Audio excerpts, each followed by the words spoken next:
Assalamualaikum warahmatullahi wabarakatuh. Koneksi antar materi modul 1.4. Saya Febrina Firmani, calon guru penggerak angkatan 9 SMP SYPMM Tebing Tinggi, Kabupaten Tanjung Jabung Barat. Kontrol teori. Menurut Dr. William Glasser dalam kontrol teori, yang pertama, ilusi guru mengontrol murid, di mana guru merupakan salah satu kebutuhan dasar siswa, maka siswa memilih seseorang guru mengontrol hidupnya dalam proses pembelajaran. Kedua, ilusi bahwa semua penguatan positif efektif dan bermanfaat. Seorang murid yang menyadari akan kontrol gurunya, yang bisa saja pada akhirnya dia akan menolak atau akan menerima, bahkan menjadi ketergantungan akan kontrol guru. Ketiga, ilusi bahwa kritik dan membuat orang merasa bersalah dapat menguatkan karakter. Guru kerap kali mengkritik dan membuat siswanya merasa bersalah. Keempat, ilusi bahwa orang dewasa memiliki hak untuk memaksa. Guru terkadang terkesan memaksa kepada muridnya yang tidak akan efektif dalam jangka waktu panjang. Paradigma stimulus respon akan menyadarkan kita bahwa setiap manusia memiliki kebutuhan yang berbeda-beda, sehingga perilaku yang timbul di manusia tersebut pun juga berbeda-beda. Kita yang memiliki badan, yang memiliki kontrol atas diri kita, dan kita tidak bisa mengontrol orang lain atas kemauan, namun kita bisa mengajak mereka bekerja sama atau berkolaborasi agar terdapat ide-ide baru yang dilandaskan dengan pertimbangan bersama. Disiplin. Menurut Bapak Pendidikan kita Ki Hajar Dewantara, menyatakan disiplin adalah di mana ada kemerdekaan, di situ harus ada disiplin yang kuat. Sungguh pun disiplin itu bersifat self-disiplin, yaitu kita sendiri yang mewajibkan kita dengan sekeras-kerasnya, tetapi itu sama saja. Sebab jikalau kita tak cukup melakukan self-disiplin, wajiblah penguasa lain mendisiplinkan diri kita. Dan peraturan demikian itulah harus ada di dalam suasana yang merdeka. Sebagai pendidik, tujuan kita adalah menciptakan anak didik kita yang memiliki disiplin diri sehingga mereka bisa berperilaku dengan mengacu pada nilai-nilai kebajikan universal dan memiliki motivasi intrinsik, bukan ekstrinsik.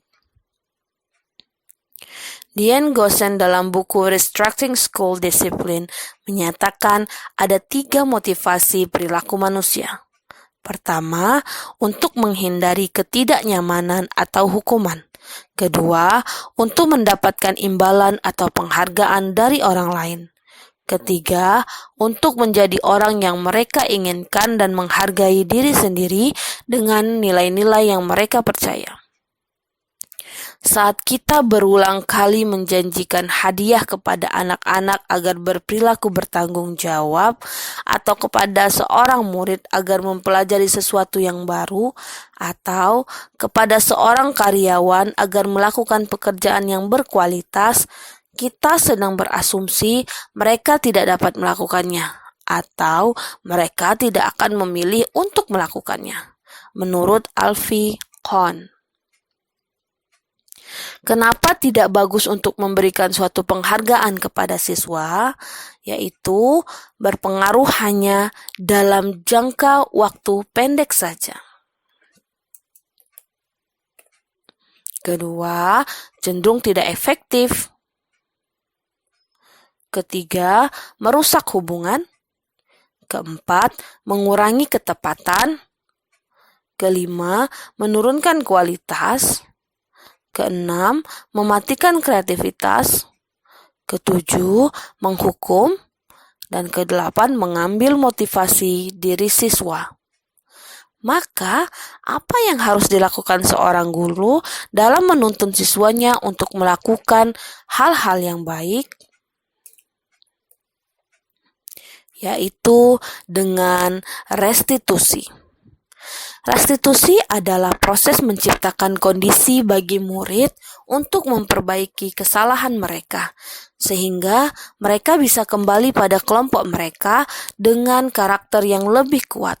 Gosen 2004. Restitusi adalah sebuah pendekatan yang dapat menuntun siswa untuk menciptakan disiplin positif. Keyakinan kelas.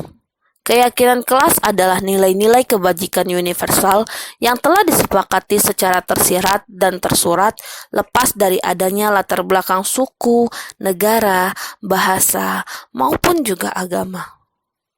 Bagaimanakah prosedur dalam membentuk keyakinan kelas? 1. Adakan diskusi antar warga sekolah untuk bercurah pendapat tentang peraturan yang perlu disepakati di sekolah atau di kelas. Kedua, mencatat semua masukan-masukan para murid atau warga sekolah. Ketiga, susunlah keyakinan kelas sesuai prosedur pembentukan keyakinan sekolah atau kelas. Gantilah kalimat-kalimat dalam bentuk negatif menjadi positif. Keempat, tinjauan kembali daftar curah pendapat yang sudah dicatat. Kelima, tinjau ulang keyakinan sekolah atau kelas secara bersama-sama. Keenam, menyetujuinya dengan menandatangani keyakinan sekolah atau kelas tersebut, termasuk guru dan semua warga atau murid. Ketujuh, diletakkan di dinding kelas di tempat yang mudah dilihat semua warga kelas. Manusia memiliki 5 kebutuhan dasar manusia. Yang pertama, kebutuhan untuk bertahan hidup atau survival. Kedua, kasih sayang dan rasa diterima atau love and belonging. Ketiga, kebebasan, freedom. Keempat, kesenangan, fun. Dan kelima, penguasaan atau power. Manusia memiliki 5 posisi kontrol manusia. Pertama, sebagai penghukum. Guru yang sebagai penghukum cenderung memberikan hukuman kepada siswa ketika siswa tersebut melanggar aturan atau melakukan kesalahan. Kedua, pembuat merasa bersalah. Guru akan membuat siswa merasa bersalah dengan mengatakan bahwa siswa tersebut telah membuatnya kecewa. Ketiga, teman. Guru akan menganggap siswa sebagai temannya, sehingga ketika siswa melakukan kesalahan, guru cenderung melakukan bujukan secara persuasif seperti sebagai teman. Keempat, pemantau. Guru mengawasi dan bertanggung jawab atas perilaku siswa berdasarkan peraturan-peraturan dan konsekuensi yang ada di sekolah. Kelima, manajer. Guru berbuat sesuatu bersama dengan murid, mempersilakan murid mempertanggungjawabkan perilakunya, mendukung murid agar dapat menemukan solusi atas permasalahannya sendiri.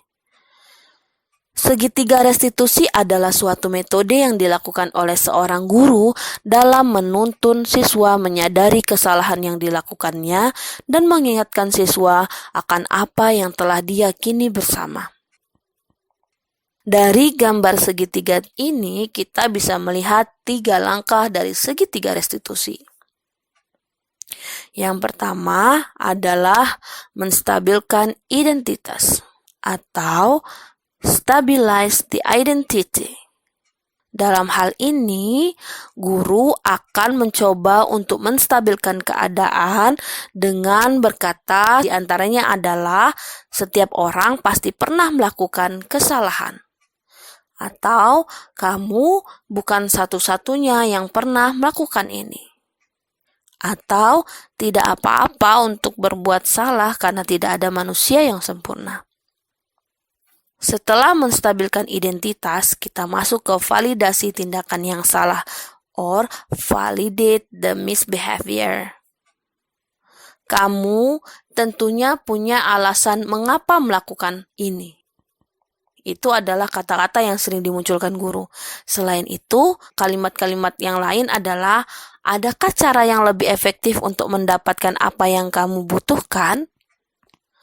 Langkah terakhir yaitu menanyakan keyakinan atau seek the belief. Keyakinan kelas apa yang sudah kita sepakati? Kamu ingin menjadi orang seperti apa? Itu adalah kalimat-kalimat yang biasa digunakan untuk menanyakan keyakinan.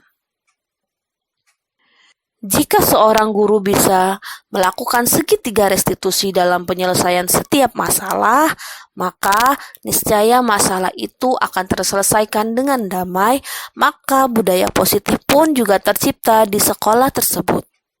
Untuk menciptakan budaya positif sekolah memerlukan waktu yang tidak singkat atau dalam waktu lama. Namun, kita sebagai guru harus secara konsisten terus melakukan segitiga restitusi dalam penyelesaian suatu masalah sehingga keyakinan-keyakinan kelas yang ada akan teraplikasikan dengan baik dan budaya positif di sekolah pun terwujud. Terima kasih, saya Febrina Firmani, CGP Angkatan 9. Thank you for watching. Wassalamualaikum warahmatullahi wabarakatuh.